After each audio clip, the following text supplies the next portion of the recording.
Waalaikumsalam. Waalaikumsalam. Bagaimana, sehat? Alhamdulillah kita masih diterima sehat sampai hari ini. Alhamdulillah tetap bugar ya. Beliau semangatnya loh. Inspirasi lah. Izin Bu Haji, hari ini walaupun kita sudah saling mengenal, karena bagaimanapun hari ini saya memiliki tugas untuk mendampingi rekan kerja Bu Haji, anak buah Bu Haji dalam kegiatan pendampingan individu yang pertama di dalam program Guru Penggerak. Beliau adalah salah satu calon guru penggerak asal Kota Bekasi di angkatan ke-10 ya Pak Tayyib ya. Hari ini di pendampingan pertama kita lebih membahas bagaimana profil dari Pak Thoyib gitu ya, profil dari Pak Thoyib. Bagaimana nih Bu Haji mengenai Pak Thoyib? Boleh diceritakan sekilas tentang Pak Thoyib? Thoyib Barokah. Thoyib Barokah. Dari namanya Thoyib Barokah. Ini suatu keberkahan dari di SMP 4 ya. Yang pertama emang di SMP 4 butuh banget seorang bapak-bapak guru. Ya langka bapak gurunya di sini. Mahal. Datangan Pak Tayyib memberikan nuansa, memberikan warna baru. Ya, jinggongnya biru-biru. Dia datang awal 2023 ya, berarti udah mau masuk akhir tahun. Mengajar basicnya adalah bahasa Sunda. Tapi jangan salah loh. Pernah saya suruh ngajar IPA karena masih kekurangan guru IPA.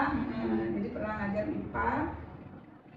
Terus dia juga punya ahli di bidang seni. Ya, saya terus saja melihat di mana kompetensi beliau ini ya selalu saya manfaatkan. Kan orang-orang nggak tahu, oh Pak Thoyib kok bisa ini, bisa ini, saya tahu gitu. Dan alhamdulillah sekarang saya beri kepercayaan lagi. Kemarin Pak Thoyib sebagai pembina kata kerti.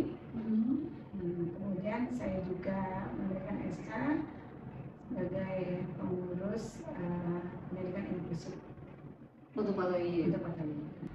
Dengan segala peran yang dimiliki oleh Pak Thoyib ya, multi peran ya. Sebagai guru mapel, juga sebagai di sekolah pembina gitu ya.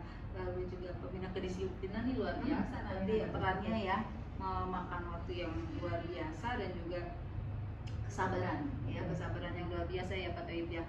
Boleh saya tahu Bu Haji, bagaimana Pak Thoyib terhadap anak didik di sini, murid gitu, sikap beliau gitu?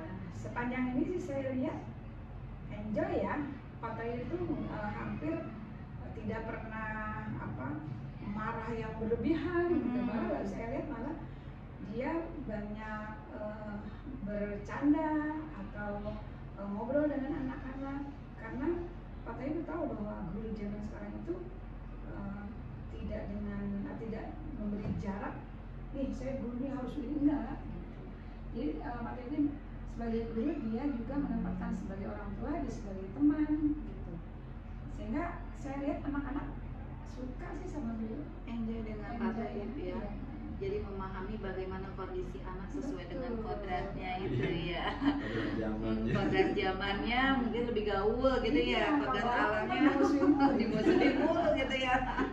Ya, Bu Haji, bagaimana nih pendapat Bu Haji soal Pak Thoyib yang mengikuti PKP ini, Guru Gerak? Karena saya lihat kan di sini sudah PSP ya. Bagaimana? Jadi saya ingin guru-guru saya juga menunjukkan kompetensinya gitu. Pemerintah kan mencanangkan sebagai kepala sekolah penggerak, sebagai guru penggerak, sayang kalau nggak diikuti. Nah, saya lihat di Pak Thoyib ada ada kompetensi yang memang harus ikut, maka saya desak. Dia ikut pertama, katanya nggak lulus ya. Belum beruntung. Kata saya, kalau udah nggak beruntung sekali, ntar mah pasti lulus gitu kan ya. Alhamdulillah. Feeling ini ya, feelingnya bukan luar biasa. Jadi guru ketiga berarti ya sebagai guru penggerak, alhamdulillah. Kalau yang lain karena terbentur dengan usia, Pak Thoyib masih tergolong guru muda, terus punya dedikasi, punya kompetensi. Sayang kalau nggak saya dorong untuk ikut sebagai guru penggerak, karena bagaimana dasar Pak Toyib ini untuk berkarir ya dari sekarang ini ya, dari guru penggerak gitu. Alhamdulillah berjalan. Kalau Pak Toyib dengan rekan-rekan bagaimana nih kolaborasinya? Wah biangnya dia mah sama teman-teman. Saya guyup gitu ya, guyup dan kita udah mungkin udah budaya di SMP 4 sih, kegotong royongannya, kebersamaannya. Kita walaupun ada bagaimana tetap kalau misalnya kita ada acara keluarga gitu ada pasti ada. Kolaborasi. Hampir tidak ada khususnya di Pak Toyib ya atau guru-guru lain tidak ada ya istilahnya persaingan yang kurang sehat ya. Tapi kalau persaingan sehat sih itu juga nggak kelihatan sih ya. Nggak kelihatan Nah, ya. jadi mengalir aja. Kalau terutama dalam IT nih, mana yang punya ilmunya berlebih saling memberi ya, termasuk Pak Toyib. Bisa memberikan keilmuannya ya di PGP Tutor. nanti sebagai tutor gitu.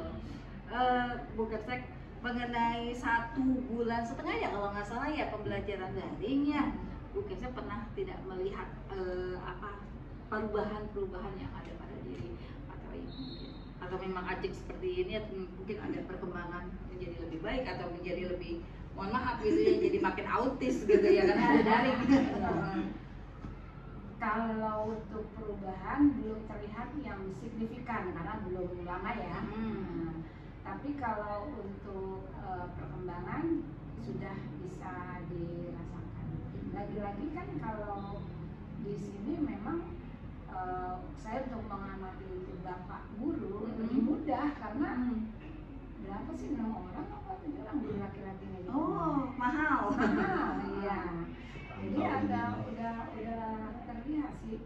Dan ketika daring dengan kegiatan CGP atau kegiatan apapun, kalau saya kata kuncinya gini aja, karir dilaksanakan, tapi tugas juga harus dilaksanakan. Bijak-bijak ada pada diri sendiri kan gitu ya. Yang buat saya kalau misalnya ada kegiatan CGP, nah anak berikan tugas dulu. Kalau misalnya sekedar Zoom, udah di kelas udah bisa kan gitu ya. Wah, luar biasa. Support daya dukung dari kepala sekolahnya. Wah, mantap atau Di kelas kan bisa, anak kasih tugas dia Zoom gitu kan. Bisa aja. Jadi buat saya mah yang buat saya marah kalau ada tugas anak tinggalin gitu ya, tapi alhamdulillah Alhamdulillah. Jadi saya melihat bahwa Ibu Kepsek ini karena beliau adalah dulu di PSP pertama ya, jadinya memberikan support yang luar biasa kepada Pak Toyib. Terus juga selain support juga mungkin lebih banyak masukan-masukan kepada Pak Toyib ya. Dan satu lagi mungkin ada kekhawatiran tidak terhadap Pak Toyib bagaimana jenjang berikutnya, atau katanya tadi dalam tanda kutip sebagai guru mahal karena laki-laki gitu. Ada nggak kekhawatiran Ibu sebagai pimpinan dengan Pak Toyib mengikuti PGP ini? Saya mau optimis. Saya optimis Pak Toyib bisa. Optimis ya? Optimis. Ya tidak ada kekhawatiran. Tidak ada sama sekali. kekhawatiran. Dengan tupoksinya atau bagaimana gitu? Tidak. Atau nanti Pak Toyib pindah gitu? Saya akan tanda tangan dong. Kecuali saya pindah. Alhamdulillah, berarti Pak Toyib karena memang Pak Toyib sangat-sangat dibutuhkan di sini, berarti ada harapan-harapan dari Ibu Kepsek untuk Ibu Kepsek bisa Jadi gini, menyampaikan ya, ke Pak di Toyib. samping guru sebagai guru laki-laki, bahasa Sunda juga memang langka, gitu kan ya. Kalau kemarin kan yang ngajar bahasa Sunda itu basic bahasa Inggris atau basic bahasa Indonesia, tapi di orang Sunda gitu kan. Kalau Pak Toyib kan bener-bener basicnya bahasa Sunda gitu. Jadi di situ menurut saya di berbagai sisi itu sangat mendukung keberadaan Pak Toyib di sini.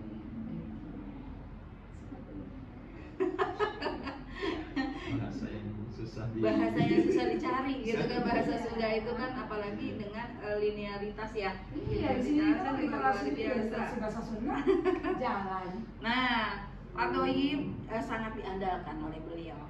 Terus juga bagi lingkungan satuan pendidikan di SMP 4 juga dikatakan diantaranya adalah laki-laki itu adalah guru mahal. Ya. Bagaimana nih peran Pak Toyib, apalagi sekarang ikut CGP ya, 1,5 bulan, nanti lanjut di 5 bulan ke depan gitu ya. Berarti kan butuh sosok transformer bagi sekolah ini, karena tadi tidak saya pernah mendengar ya banyak yang sepuh gitu. Nah sekarang Pak Thoyib sebagai transformer atau bakal calon transformer di sekolah ini. Nah kiat-kiat apa yang bisa Ibu berikan kepada Saya pengen Pak Thoyib itu jadi figur ya, figur? pada teman-temannya. Terus memberikan motivasi, jangan nakut-nakutin gitu ya. Motivasi jangan nakut-nakutin. Loh, jangan gitu kan, biar yang muda-muda ini punya kesempatan gitu. Jadi apa yang pernah dia lihat berat, terus bagaimana gitu ya, sehingga melihat Pak Thoyib kayaknya enjoy, memberikan motivasi dia untuk ikut juga sebagai CGP gitu. Sebagai volunteer ya. Dan apa-apa yang didapat oleh Pak Thoyib bisa ditransformer ke yang lain gitu. Sekarang terakhir nih, Bu Kapsek, kalau di dalam pembelajaran di kelas ya, kalau dalam pembelajaran di kelas kita kalau di daring 1,5 bulan ini kan mempelajari konsep pendidikan menurut filosofi Ki Hajar Dewantara Cenah gitu ya, yang berpihak kepada murid, yang menghamba kepada murid gitu, yang katanya melihat murid itu sebagai sosok yang unik gitu ya, yang penanganannya, servisnya berbeda satu dengan yang lainnya. Ini lebih kepada Pak Thoyib menjadi pemimpin pembelajaran di kelas ya. Mungkin Bunda pernah mendampingi Pak Thoyib dalam observasi, boleh diceritakan Bu? Kalau mendampingi secara langsung, kebetulan saya belum pernah berjadwal nih, tapi dari wakil yang pernah mendampingi selalu lapor. Jadi kalau lapor itu seandainya ada guru yang memang perlu ada pembinaan lebih lanjut, saya yang turun gitu kan. Nah sampai saat ini belum ada informasi kelemahan Pak Thoyib di mana. Nah makanya kemarin waktu P5 juga kan, Pak Thoyib ketua ya, Iya, ketua P5 di kelas 9 ya. Karena sini kan bukan rumpun, di rumpun bahasa. Saya perhatikan dia sebagai, ya tadi saya bilang, Pak Thoyib menempatkannya dia sebagai guru, dia sebagai orang tua, dia sebagai teman gitu kan ya. Terus dia tidak apa namanya ya, tidak lagi student center, tapi bukan, maksudnya tidak lagi hanya fokus di siswa ini, tapi dia membaur tidak hanya ini aja yang diperhatikan, subjektif ya, subjektif tidak ada, tapi saya lihat dia dari semua kelas dia membaur, kemudian one by one juga dia berjalan gitu. Servisnya lah ya kepada murid. Ya, terus ketika anak misalnya mau tanya di luar jam juga mungkin dia tetap memberikan pelayanan. Berarti kan apa yang pernah saya sampaikan, kita itu dulu sebagai pelayanan siswa gitu kan. Hamba siswa ya, menghamba ya, bukan menghamba. Menghamba itu apa ya? Menyembah, tapi menghamba ya benar. Jadi jangan sampai anak mau bertanya di cut, oh nanti aja jangan kan, itu saya tidak lihat di student center dapat dan membaur juga dapat, tidak ego, tidak selalu saya yang paling benar. Itu sih. Alhamdulillah, terima kasih Bunda. Mungkin sedikit profil di awal ya, di awal pendampingan pertama ini, insya Allah akan membawa hasanah yang sangat baik di pendampingan selanjutnya, dari kedua sampai dengan nanti ke-6. Karena bagaimanapun pendampingan pertama ini akan memberikan efek nanti di pendampingan kedua yang akan melibatkan beberapa rekan kerja Pak Thoyib.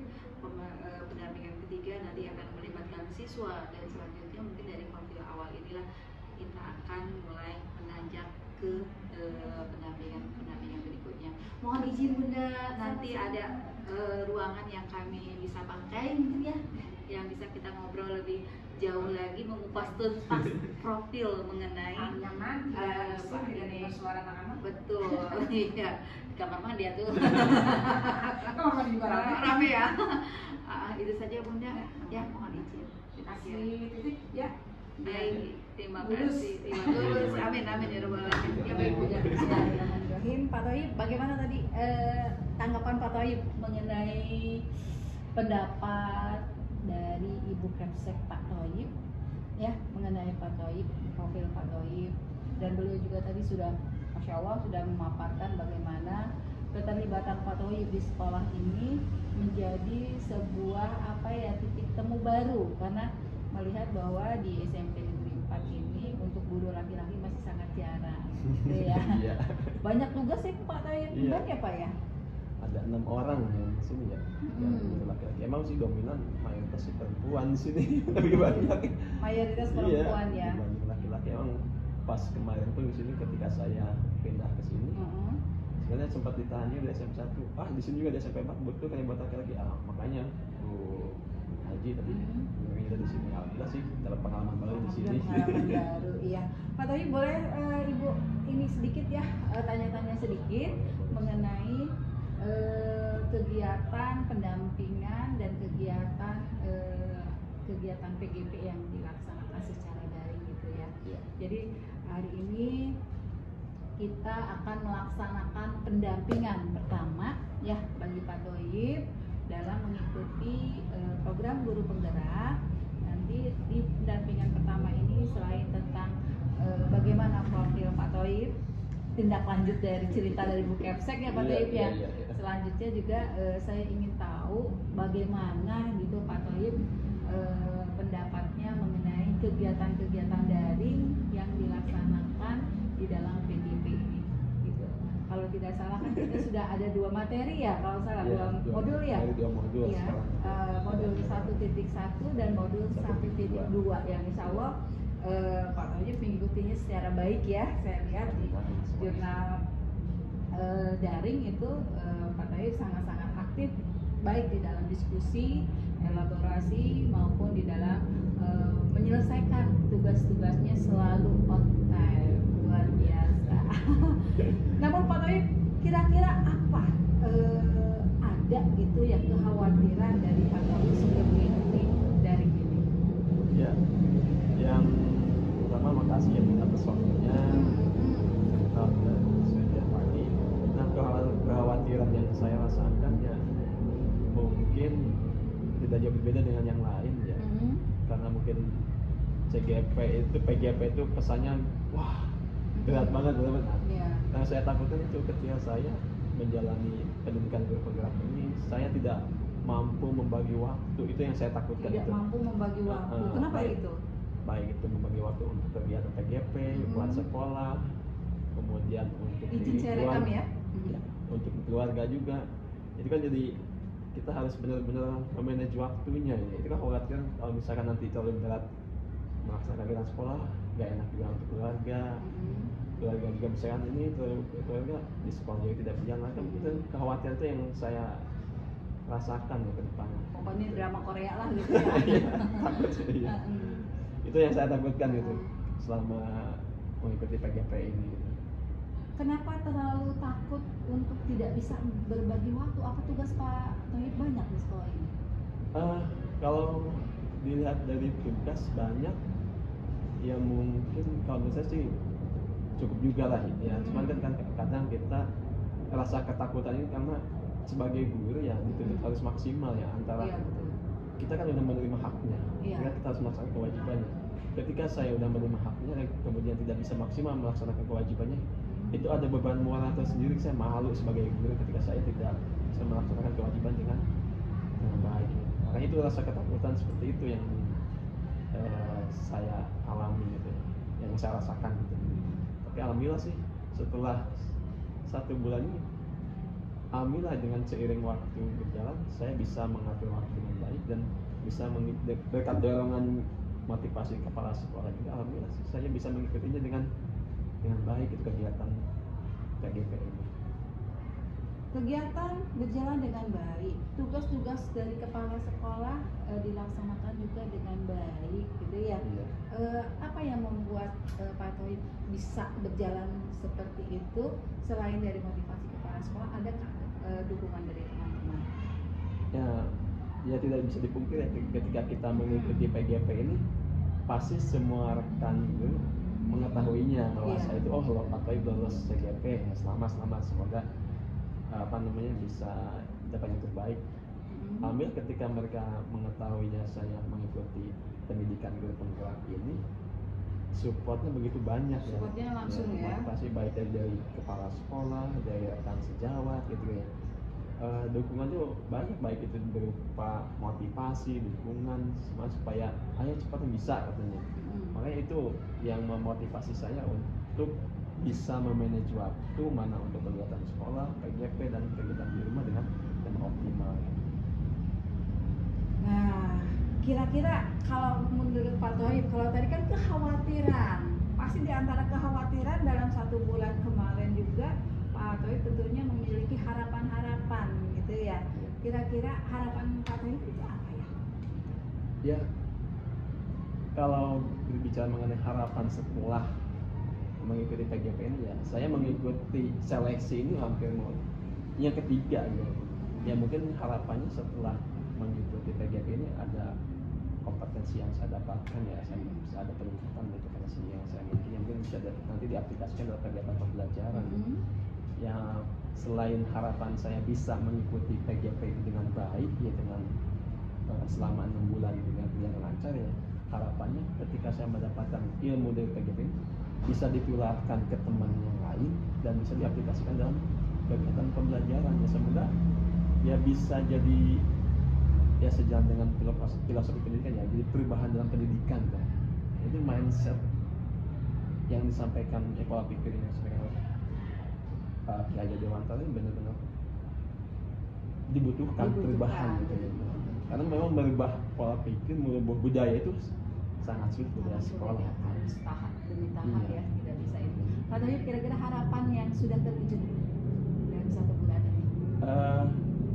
Harapan yang sudah terwujud ketika saya mempelajari modul stability tinggi 1 ya, filosofi. Di situ saya mengetahui bahwa yang namanya siswa itu memang memiliki potensi yang berbeda gitu ya. Potensi yang berbeda. Jadi kita tidak boleh menyamakan yang namanya anak itu harus potensinya sama gitu. Ternyata memang potensi anak itu berbeda, walaupun anak kembar pun pasti potensinya berbeda. Nah itu pola pikir kita tuh setelah melihat, oh benar juga ya, ketika kita memang mengetahui bahwa anak potensi yang berbeda, jadi penanganannya harus berbeda gitu. Nah itu mengubah kita harus bagaimana penanganan untuk si A, si B, si C ini yang berbeda, kita tidak harus sama gitu. Jadi harus sesuai dengan potensi kita arahkan kayak gitu. Makanya jujur aja ketika saya dari dulu kurang setuju dengan yang namanya ujian nasional. Kenapa? Kita mempelajari belajar itu sampai 11 mata pelajaran, tapi kenapa yang di ujian nasional hanya beberapa gitu. Apalagi saya belajar mengajar muatan lokal, seolah-olah dipandang sebelah mata gitu. Tidak diperlukan ya gitu. Nah, itu kita membutuhkan motivasi yang berarti bagaimana meyakinkan anak supaya tertarik untuk mengikuti pembelajaran. Itu tantangan buat kita. Harapan 1 bulan ke depan bagaimana nih? Masih ada 5 bulan lagi, 5 bulan lagi. Ya. 1 bulan ke depan. Alhamdulillah setelah 1 bulan berjalan, saya bisa mengatur waktu dengan baik. Ternyata polanya seperti ini, pola pendidikan PGP ini. Ya alhamdulillah sih kegiatan mengajar juga masih bisa kita ikuti dengan baik. PGP juga itu di keluarga juga tetaplah teori yang membutuhkan waktu kita untuk berkeluarga ya. Alhamdulillah sih bisa manage dengan waktu dengan baik. Ya semoga harapannya ke depan bisa berjalan dengan baik pula gitu. Karena kan kita nggak tahu yang namanya ke depan yang perjalanan itu nggak selamanya lurus, kan ada yang belok, ada rintangan. Semua saya bisa melalui dengan baik aja sih saya harap. Semoga ya Pak Thohib ya. Ada harapan, dan sekarang Pak Thohib katanya sudahlah mendapatkan harapan-harapan itu di bulan pertama. Pasti dong ada daya dukung dari teman, dari kepala sekolah atau dari siswa itu sendiri gitu kan. Daya dukung yang paling sering didapat oleh Pak Thohib apanya? Dan daya dukung Dukungan dari kepala sekolah yang paling saya rasakan di sini yaitu bukan kegiatan sekolah, ya dari kepala sekolah. Saya tidak menyangka support dan dukungan itu begitu besar pada saya untuk berkembang dalam PGP ini ya. Saya tidak, malah melebihi ekspektasi saya gitu. Dukungannya itu ternyata seperti ini. Apalagi ketika saya mendengar tadi bagaimana paparan kepala sekolah mengenai profil saya begitu malu dengan pandangan dia, kok ternyata seperti ini ya. Padahal yang saya rasakan itu sayanya biasa aja, tapi ketika dipandang orang lain tuh ternyata sungguh luar biasa gitu peran saya itu. Padahal menurut saya hal yang biasa yang saya lakukan kayak itu, karena itu merupakan kewajiban. Ternyata itu memang dipandang positif oleh kepala sekolah, makanya itu memberikan motivasi, memberikan motivasi saya untuk terus berkembang. Jadi semakin bersemangat Jadi ya, semakin ingin bersemangat. membuktikan ya Iya. kepada kepala sekolah. Ya, Pak Toib, ini berkaitan dengan Pak Toib sebagai pemimpin pembelajar di kelas, karena bagaimanapun namanya guru itu kan pasti ada siswa. Iya. Ya. Bagaimanapun dengan guru pasti lebih banyak berkecimpung dengan siswa di kelas di dalam pembelajaran. Nah, sesuai dengan pemikiran Ki Hajar Dewantara, Pak Toib, kira-kira ketika Pak Toib melakukan kegiatan pembelajaran atau KBM di kelas, apakah sudah selaras dengan itu? Kalau berbicara selaras atau enggaknya mungkin kadang menurut kita selaras, kadang menurut orang lain belum, ya itu subjektif. Tapi kalau menurut yang saya rasakan bahwa memang pembelajaran yang saya lakukan hampir menyerupai dengan yang filosofi KHD itu sampaikan gitu ya.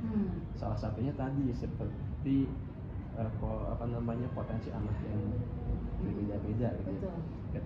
Salah satu bukti konkret, contoh konkretnya ketika saya waktu kemarin mengajar bahasa Sunda ya, di sana ada materi pagunan atau dialog. Ada salah satu anak yang memang itu kalau bisa dibilang ya ABK ya, ABK. Dia itu tidak mau berbicara, tidak bisa apa-apa, sudah ke tempat nggak bisa. Bagaimana ini? Tapi dia hobinya menggambar terus sampai sebenarnya pelajari pagunan atau dialog. Kan akhirnya saya pikiran saya, karena dia senang menggambar, saya sampaikan, kamu senang menggambar ya? Iya Pak. Nah ketika saya mengapresiasi hobinya, dia langsung bisa mau bercerita kayak gitu. Langsung lebih dekat. Ya udah, kalau kamu memang suka menggambar, coba besok buat komik ya, isinya tentang dialog gitu. Oh iya Pak, langsung sehari besok. Terapi yang seperti itu mungkin menurut Pak Toib sesuai nggak itu dengan modul filosofi? Nah itulah yang namanya diferensiasi ya. Diferensiasi memang perlu dibutuhkan dalam pembelajaran ya, tidak menyamaratakan potensi anak. Jadi yang anak memang dibutuhkan itu ya kita harus paham di mana kebutuhan anak. Ketika saya sampaikan itu, berarti anak ini pendekatan secara individu dan diaspirasi potensinya, alhamdulillah bisa berjalan gitu. Sehari langsung dia Pak, ini komiknya jadi. Oh, langsung semua kaget saya juga gitu. Padahal tuh anak tuh hampir semua orang menjaskan bahwa wah ini ABK. Tapi ketika kita dengan pendekatan secara subjektif, ngobrol dan ditampil inspirasinya, hobinya bisa diterima kan gitu. Intinya anak lebih mengembangkan dirinya, lebih percaya diri ya. Apa yang mendorong Bapak untuk mendampingi, memberikan pelayanan yang begitu istimewa dengan yang kategorinya ABK tersebut? Apa yang mendorong Bapak? Kadang ya saya udah memang ketika dari dulu kuliah itu menjadi guru itu jangan orientasi terhadap uang ya. Dari dulu saya jadi honor atau kan saya honor hampir 15 tahun ya. Hampir sekarang jadi K3K. Fokus aja terhadap kinerja kita, insya Allah rezeki akan ngikutin. Nah makanya ketika ada yang seperti itu, kalau memang sebenarnya kita bisa memberikan pelayanan, kenapa enggak? Dan memang itu pelayanan itu memang harus maksimal kepada anak itu ya. Ya enggak, dan saya rasakan enggak harus di kelas gitu, di luar kelas gitu. Anak tuh terasa di aku gitu kalau misalkan gitu. Nah, terasa di aku ini merupakan salah satu respon mungkin ya dari siswa mengenai apa yang Bapak perbuat untuk mereka gitu ya. Boleh dong diceritakan bagaimana respon mereka ketika Bapak memperlakukan mereka spesial? Saya ketika komunikasi dengan anak berusaha terjun ke dunia mereka. Ketika kita terjun ke dunia mereka, mereka pun merasa satu ini ya, satu apa ya, satu profesi. Iya, satu profesi. Contoh banyak ya hal-hal yang saya nolongin, misalnya anak senang main game, ya, main game. Nggak bisa dipungkiri ya, jadi sekarang anak pasti hampir main game. Oh, kamu main Mobile Legends, bapak juga main. Oh, bapak main ya. Nah, ketika kita masuk ke dunia mereka, boleh kita sisipkan nasihat kepada mereka. Masuk ke dunia, boleh kamu main, tapi kamu kapan belajar, kapan belajar orang tua, seperti itu. Ketika kita seperti itu, pesannya diterima dengan baik ya. Lain halnya ketika kita langsung dicawan, jangan main game ini langsung berontak ke anak seperti itu. Itu yang pertama. Yang kedua, ketika anak, mohon maaf ya, yang hobinya begadang atau apa-apa, kemarin saya panggil anak, oh iya sini kamu sini begadang ya. Padahal lagi di lapas istirahat ya, saya ngobrol berdua. Jam berapa? Saya ngobrol, saya tanya, kenapa kamu ini? Ya Pak, di rumah ini emang bapak kamu sudah nggak ada, bapak saya udah pergi kan. Terus di rumah sama siapa? Sama ibu ini. Nah sekarang kamu seperti ini. Kira-kira menurut pandangan kamu apa? Diceritakan semua sampai nangis kan semua. Jadi memang anak itu membutuhkan tempat untuk bercerita seperti itu. Jadi memang itu yang saya rasakan ketika panggilan hati saya untuk apa ya, untuk anak pribadi. Apa menurut Bapak itu sebuah tindakan yang baik atau perlu diperbaiki lagi ke depannya? Kalau menurut saya sebenarnya itu ya di bagian, bukan bagian dari apa ya, bukan pengajar, tapi memang panggilan hati ketika ingin mengubah tadi seperti filosofi budi pekerti.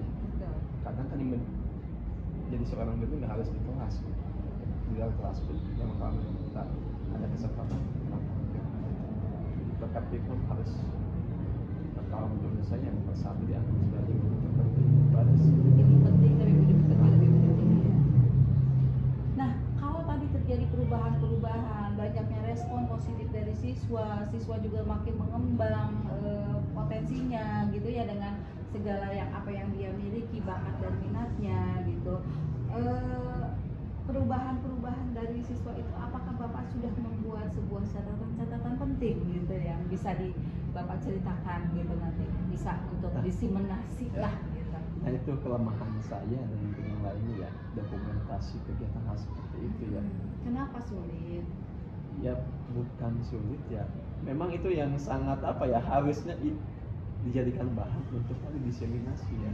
Makanya saya ketika mengikuti GP ini jadi terinspirasi untuk mendokumentasikan setiap perbuatan atau apa yang saya lakukan di sekolah ini gitu ya. Pada awal mulanya udah sebagai biar aja dicatat sama Allah aja gitu ya. Tapi memang itulah dibutuhkan juga untuk memotivasi orang lain, harusnya gitu ya. Harusnya iya. Tapi ada rencana untuk membuat itu? Ya memang ketika mengikuti GP ini, kalau memang itu hal yang positif dan bisa membuat apa namanya berdampak sama orang lain, kenapa enggak itu harus disampaikan gitu. Jangan berpikir itu biar dicatat sama Allah. Tapi kalau memang ini dampak positif, kenapa enggak harus ditularkan pada orang lain kan gitu ya. Kalau Allah mungkin hanya Allah aja yang tahu, kita tidak gitu ya. Iya, karena itu mungkin mulai membuat jurnal atau bagaimana. Iya. Biasanya berapa kali itu membuat jurnal? Ya bahkan inisiatif ini baru apa muncul setelah saya mengikuti CGP ini Bu ya. Benar juga ya, jadi kan kita harus ada perubahan ini bisa menularkan ke orang lain gitu. Ya mungkin, dan memang salah satu kekurangan saya itu jujur aja, saya berbicara di depan itu agak kagok, agak terbata-bata kalau dibuka depan banyak orang gitu ya. Lain halnya kalau misalkan konsep yang saya dituliskan terlebih dahulu ya, itu lebih keluar gitu kan itu. Ya memang akhirnya saya menyadari kekurangan saya berbicara. Kadang suka nggak belajar sendiri. Apa gitu mau sampaikan? Apalagi nih? Apalagi ya. Padahal udah saya konsep sedemikian rupa itu. Ya memang karena mungkin saya ya kekurangannya cadel, kemudian Habibie cadel. dan itu mungkin yang apa ya, yang membuat saya malu untuk berbicara waktu sekolah waktu kecil, yang menghambat saya tidak berani untuk berbicara di depan gitu. Makanya saya ke pembelajaran kami pernah ayo berani ke depan dan jangan sampai ada yang kamu itu yang membulian, itu yang membuat mental seseorang itu jadi lemah dan terasa sama saya di waktu dulu itu. Kalau kita Bapak ada rencana untuk membuat sebuah jurnal mingguan, kira-kira akan didokumentasikan kepada sebuah portofolio ya. Portofolio apa yang akan Bapak buat? Ya, tadinya mungkin ya dokumentasinya hanya sebatas di digital ya, belum ya hanya dokumentasi berupa buku atau apa gitu. Tapi semenjaknya ketika ada Google Set ya, saya terinspirasi apa enggak saya pertuangkan di situ gitu ya. Semoga aja bisa bermanfaat mungkin buat orang lain. Yang saya takutkan itu sebenarnya karena perasaan saya itu ketika menulis ada perasaan takut dikatakan orang sombong lah, itu yang saya takutkan harus diubah gitu ya. Ternyata memang kalau buat hal kebaikan nggak apa-apa. Kalau memang orang yang nggak suka itu pasti akan berpikiran negatif gitu. Kalau orang yang suka itu hal gitu kita akan berikan sifat dukungan gitu. Kira-kira komponen apa yang akan dibuat di portofolio itu? Ya, sudah punya rencana begitu? Ya, saya jurnal mungkin atau video. Sebenarnya saya dulunya senang membuat video pembelajaran yang dibuat di YouTube. Sebenarnya dulu udah hampir monetisasi, bahkan udah subscriber udah 2000 ya, hampir 2000. Sekarang udah mulai agak dilupakan atau ya itu. Pengen sih saya itu ya mulai kembali diaktifkan lagi gitu ya untuk komponennya itu videonya. Kalau Bapak latar belakangnya Sunda ya, bahasa Sunda, mungkin akan Bapak akan penyajian portofolionya akan disesuaikan juga ya. Sudah punya bayangan gimana? Ya mungkin latarnya orang Sunda gitu, orang budaya Sunda. Sama pengennya seperti itu ya, tapi kan saya tinggal di Bekasi ya. Ya mungkin bisa bermanfaat buat lingkungan ya. Ya mungkin ya bisa ada juga yang mungkin yang latar Sunda, bahasanya Sunda, ada juga yang bahasa Indonesia. Karena memang ya kalau yang bahasa Sunda kan tapi orang tidak memahaminya ya. Dan saya pun sama di sini ketika mengajar bahasa Sunda, bahasa pengantarnya bahasa Indonesia, dan saya tidak penekanan ke bahasa Sunda, lebih sedikit untuk bahasa Sundanya, tapi lebih cenderung ke arah budayanya, bahasa Sundanya mungkin persentasenya sedikit, karena memang nggak bisa dipungkiri kita heterogen dan memang bahasanya kalau bisa kelas C, jadi memang bahasa Sundanya sedikit ya. Mungkin bisa dibilang hampir nggak ada ya. Lebih kepada pengenalan bahasa dan budaya. Aduh, terima kasih Bapak, ini hampir sudah 3 bulan. Tapi saya ingin mengulik kembali peran Bapak sebagai seorang guru, apalagi guru yang bertransformasi gitu, guru yang berubah dari yang biasa menjadi luar biasa gitu ya.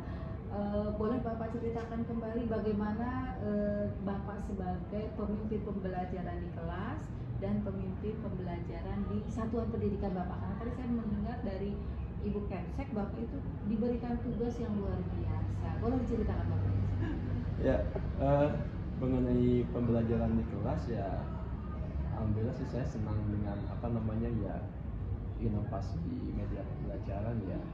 Kenapa saya harus berinovasi? Ya tantangan buat saya ketika saya mengajar bahasa Sunda, pandangan orang mengenai bahasa Sunda buat apa sih bahasa Sunda? Mau gak mau tantangan saya harus berinovasi supaya anaknya tertarik dengan pembelajaran bahasa Sunda. Dan saya penekan ke anak bukan bahasanya yang dipelajari, tapi prosesnya itu yang dipenekan ke anak itu. Dan saya sempat juga ngajar IPA walaupun basicnya saya Sunda, diberikan tugas IPA, mungkin karena kekurangan dulu ya mau gak mau kan saya harus ikut bantu karena itu. Nah, ngajarlah setelah IPA, saya pernah mendapatkan masukan dari anak ya, Pak, kok saya lebih enak diajari sama Bapak IPA-nya dibanding guru sebelumnya. Itu jadi apa ya, berarti kan bukan mata pelajarannya yang tidak disukai anak, Siapa yang membawakan? siapa yang membawakannya. Makanya saya juga tadi bukan bahas Sundanya yang bikin nggak enak, tapi siapa orang yang menyampaikannya. Orang yang menyampaikannya anak pasti siswa itu akan menyukai pembelajarannya. Dan itu kebetulan saya aktif di MPMP juga, pengurusnya ingin saya tularkan ke rekan-rekan semuanya. Kenapa? Karena gambaran semua orang di Kota Bekasi mengenai pelajaran bahasa Sunda itu ya kurang diminati. diminati. Gitu ya. Kenapa? Ini penyampaiannya yang itu yang harapan itu bisa mengubah minimal mindset kalau kita seorang muda mengajarkan bahasa Sunda. Nah sekarang saya ingin lebih ke Bapak secara pribadi ya, kalau tadi sebagai pemimpin pembelajaran, lalu sebagai seorang guru di kelas gitu ya. Boleh saya tahu kira-kira potensi apa yang Bapak sudah miliki pada diri Bapak gitu? Boleh diceritakan? Mengenai potensi,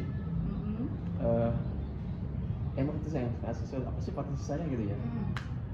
Karena apa ya, saya ngajarin ini udah ya udah. Intinya kalau kita mau belajar apapun itu pasti kita bisa gitu. Nah, jadi nggak ada yang nggak bisa kalau misalnya kita berusaha gitu. Jadi kalau memang di potensi, saya pernah ngajar TIK, saya mau ngajar matematika, saya mau pernah ngajar IPA.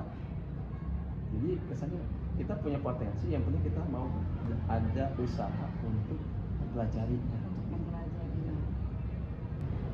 Pak Thoyib, mengenai peta posisi diri Pak Thoyib sebagai seorang guru, dan di sisi lain Pak Thoyib juga mengikuti kegiatan program guru penggerak. Tadi saya sudah mendengar bahwa Pak Thoyib memiliki berbagai macam kompetensi yang insya Allah potensi ini diakui oleh teman-teman Pak Thoyib dan diakui juga oleh Ibu Kevsek. Namun mungkin ada hal-hal tertentu yang sepertinya Pak Thoyib mengatakan, wah saya ini kurang loh Bu, sebetulnya harus diperbaiki di bagian ini, atau bagian apa lagi potensi yang harus saya kembangkan gitu. Boleh diceritakan? Ya, mungkin ada kompetensi yang memang saya kembangkan ya. Ketika ibu menyampaikan diseminasi, otomatis yang namanya diseminasi itu menyampaikan kepada orang lain ya, atau bisa disebutnya apa ya, bukan aksinya, menularkan ya. Itu kekurangan saya ya. Jadi untuk mempresentasikan, menyampaikan itu di depan teman-teman yang banyak itu kadang suka ya hilang sendiri di idenya, ngeblank ya. Jadi di public speakingnya kurang. Akhirnya saya gimana caranya ya itu, alhamdulillah dengan kegiatan CGP ini menuntut saya harus mengeksplorasi kekurangan saya untuk ditingkatkan gitu. Sebagai salah satu ini ya, sebagai salah satu cara untuk iya, karena kan di CGP itu kita harus aktif berbicara, aktif apa namanya dalam kelompok. Ya mungkin itu salah satu cara ya untuk meningkatkan kompetensi saya yang memang masih minim lah, belum optimal gitu. Kalau memang untuk dari segi inovasi dalam pembelajaran, oke lah, menurut saya sih udah cukup lah. Mungkin untuk hal yang lainnya bisa dibilang harus ditingkatkan ya itu. Mungkin itulah dari segi kompetensi yang memang perlu ditingkatkan. Iya. Ada nggak apa namanya dari teman-teman berpendapat tentang kompetensi Bapak? Dari teman-teman saya yang memang udah mungkin karena sering melihat apa yang saya lakukan gitu ya, kayaknya udah banyak yang mendorong saya, ayo kamu bisa jadi apa namanya di manajemen negara. Tapi memang nggak bisa dipungkir ya, saya masih baru di sini, saya tidak berani untuk menunjuk eksistensi saya ya, yang masih baru ya. Masih mengikuti alurnya seperti apa. Insya Allah kalau misalnya kita bisa beradaptasi dengan yang lainnya, mungkin ya potensi saya akan saya kembangkan lebih baik lagi. Mudah-mudahan ya Pak ya. Insya Allah. Alhamdulillah Bapak, kita hampir 2 jam lebih ya Pak ya. kita melaksanakan kegiatan pendampingan yang pertama ini, kita laksanakan refleksi ya. Kira-kira apa yang Bapak dapat dari sesi pendampingan pertama ini?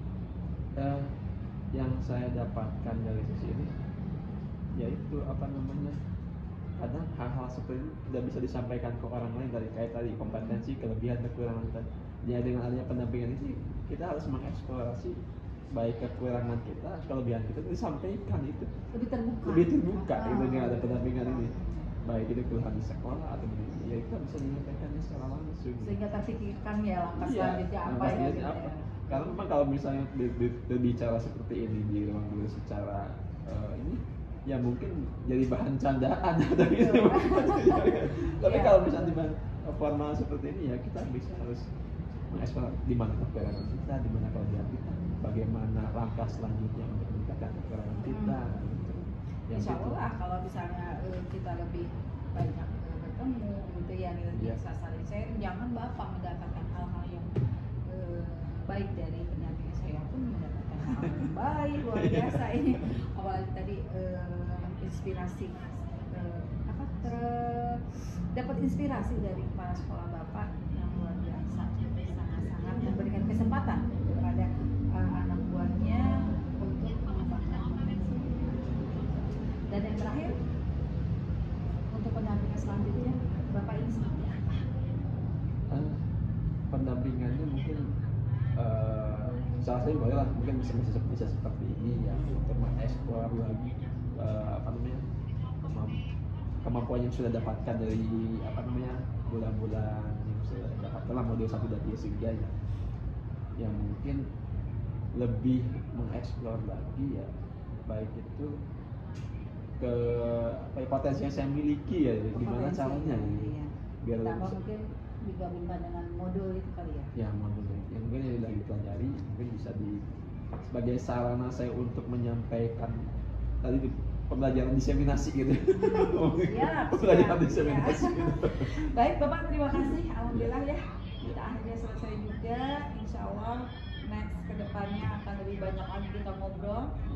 Bukan hanya tentang profil Bapak, yang hari ini kan kita profil ya. Insya Allah next kita akan lebih kepada materi yang ada di dalam LMS, itu bagaimana Bapak melakukan aksi nyata ya, nanti di ruang kelas atau di satuan pendidikan Bapak. Insya Allah kita next akan ketemu lagi 1 bulan setengah lagi. Itu saja, terima kasih. Sama-sama Ibu. Sukses ya. Assalamualaikum. Bun, alhamdulillah 3 jam sudah saya bersama Pak Toyib mendampingi beliau, dan alhamdulillah masukan-masukan dari Bunda mengenai harapan-harapan ya dari Bunda kepada Pak Toyib. Insya Allah beliau bisa menjabarkannya dengan baik. Amin.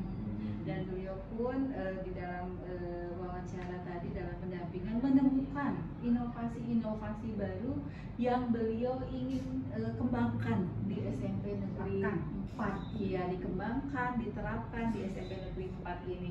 Dan beliau merasa dengan adanya motivasi dari Bunda bahwa beliau adalah salah satu guru yang mahal gitu ya, dalam arti karena sedikitnya jumlah pria, jadi beliau mengupayakan ingin lebih berkolaborasi lagi dengan rekan-rekan yang lainnya. Dan beliau pun mempunyai tindak lanjut, rencana tindak lanjut untuk penanganan terhadap siswa. Nah, beliau mengatakan tadi bahwa beliau diberikan tugas sebagai koordinator. Yang satu lagi apa? Koordinator inklusi. Ya, koordinator inklusi. Beliau lebih ingin mengembangkan program-program yang ada di dalam sekolah inklusif ini. Mudah-mudahan terwujud, tidak cepat putus asa, tidak cepat pundung atau sebenarnya bosan gitu. Tetap semangat, cari kiat-kiat yang tidak melemahkan kita, tadi justru memberi semangat pada kita. Ya, terima kasih loh Bun. Makasih sudah membimbing Pak Toyib. Mudah-mudahan next kita di 1 bulan setengah ke depan lagi akan kembali. Terima kasih Bunda. Oke. Terima kasih Bu. Ya,